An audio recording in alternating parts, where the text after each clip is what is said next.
sini saya akan mempresentasikan seorang tokoh gereja yang bernama Matteo Ricci. Nah, biografi Matteo Ricci ia lahir pada tanggal 16 Oktober 1952 di Italia, dan Matteo Ricci ini meninggal pada Mei 1610 di Belgia. Matteo Ricci pernah belajar di ilmu hukum dan ia pernah memasuki Serikat Yesus pada tahun 1571. Dan Matteo Ricci pernah belajar pada Kolose Roma dengan spesialis dalam bidang teologi, matematika, astronomi, dan kosmologi.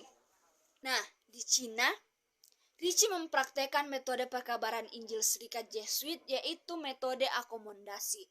Untuk mendekati orang-orang di Cina, Ricci mengganti jubah putihnya dengan jubah kuning, jubah seorang imam Buddha. Namun ternyata metode itu tidak berjalan dengan baik karena orang cendekiawan di Cina kurang menghormatinya.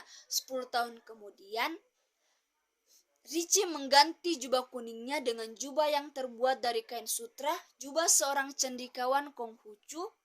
Dengan demikian ia mendapatkan kehormatan dari cendekiawan Konghucu.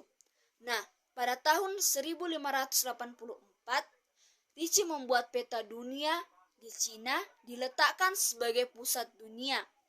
Peta ini mendapatkan sebuah sambutan yang besar dan dicetak serta disebarkan di seluruh Cina. Oleh karena itu, Ricci dikenal dan dihormati di seluruh daerah Cina.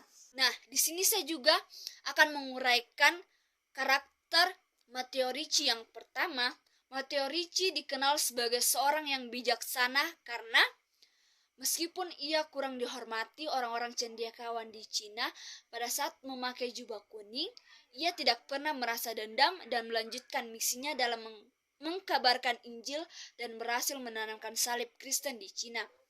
Nah, yang kedua, Ricci orang yang tidak mudah menyerah.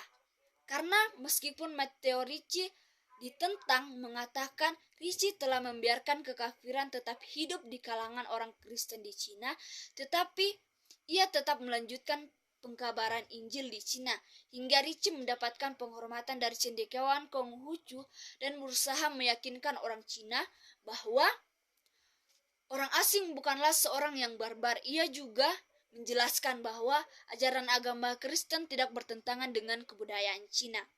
Nah, yang ketiga, Matteo Ricci juga orang yang rendah hati karena dalam perjalanannya pengkabaran Injil sampai Ricci membuat peta dunia dan diletakkan sebagai pusat dunia dan mendapatkan sambutan yang besar dan dicetak serta disebarkan di seluruh Cina, Ricci tetap tidak menyombongkan dirinya. Pengaruh Matteo Ricci bagi diri saya yaitu mendorong saya untuk menjadi seorang yang lebih siap dalam menjalani tugas dan tanggung jawab dalam melayani di gereja. Seperti yang dilakukan Ricci dalam perjalanannya menjalani tugas sebagai pekabar Injil, walaupun Ricci sempat tidak dihormati, ia tetap melanjutkan tugasnya. Ricci juga memotivasi saya untuk lebih berani mengenalkan Kristen kepada orang yang tidak memiliki agama dan siap untuk memberitakan Injil. Dan sekian dari video saya, kurang dan lebihnya mohon dimaafkan. Terima kasih telah menyaksikan.